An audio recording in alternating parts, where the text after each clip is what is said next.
Well, welcome to Fun Things. Well, we finally got the new garbage disposal done. Yep, there it is, everyone. Yep, all done. Checked it out, no leaks.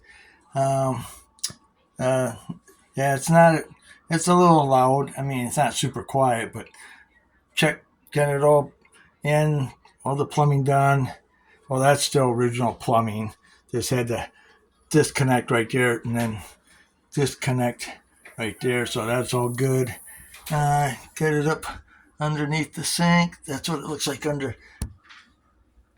the sink, the flange and all that. So there we go. Now we just have to put the stuff away and start making dinner. And this is what the top looks like. New flappy thing right here, and a new drain holder.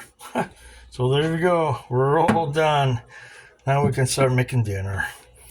Well, we could have got it done a little quicker, but we just want to make sure everything's good and tight. And thanks to my brother for being such a good brother and knowing what he's doing on plumbing. I have to give him a big high five. High five. Well, anyway, we're all done. Brand new mowing garbage disposal. Thanks for watching Fun Things, and be sure to subscribe to my channel and hit that like button. And let me know if you want your garbage disposal done by somebody. Thanks for watching. Bye for now.